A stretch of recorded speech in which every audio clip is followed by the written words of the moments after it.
एक समय की बात है। एक छोटे से गांव में बाबू और शांति नामक एक प्रेम भरे जोड़े रहते थे। उनके दो संतानें थी। एक बेटा जिसका नाम राहुल था और एक बेटी जिसका नाम सुरभि था। बाबू एक मेहनती किसान था। सुबह से लेकर शाम तक खेतों में मेहनत करते थे।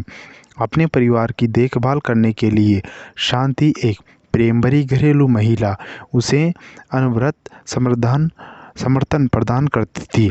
उनका सदा जीवन हंसी साझा किए गए सपने और परिवार के प्रेम की भरी गर्मी से भरा हुआ था।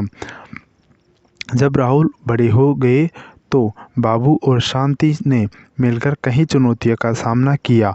उन्होंने आर्थिक कठिनाइयों का सामना किया, जीतों को मनाया और जीवन ने जो कुछ भी मुंह में दिया उसने निपटा। उनका रिश्ता हर दिन मजबूत होता गया। एक दिन बड़ी आपत्ति आई जब बाबू गंभीर रूप से बीमार हो गए।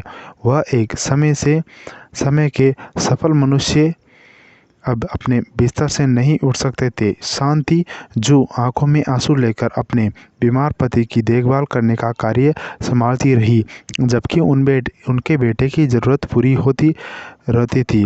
संघर्ष के बीच परिवार ने एक दूसरे के प्रेम में सुख का आठवां सौदा बढ़ाया। राहुल और सुरभि जो अपने माता पिता की सहायता के लिए प्रेरित हुए, घर की देखभाल के लिए साथ में उतरे। शांति का अटूट प्रेम और संकल्प परिवार को इस समय के सबसे कठिन समय में एक साथ बांधे रखा। जब दिन महीने में बदल गई, वहाँ बाबू की स्वास्थ्य स्थिति धीरे धीरे सुधार गई। इस अनुभव ने परिवार को गहरे अनुभूति में डाला। उनके भावनात्मक जुड़न की ताकत ने उन्हें सबसे कठिन समय में गुजरने की सहायता दिया।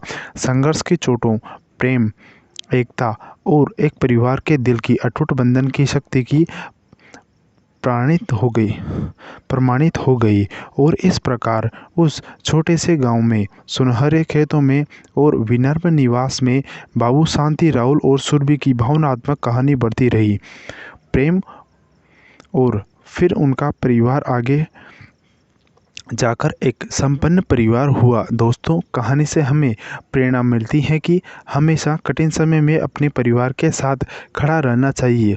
दोस्तों, अगर आपको कहानी अच्छी लगी तो हमारे चैनल को सब्सक्राइब करें और कमेंट करके बताएं आपको कहानी कैसी लगी।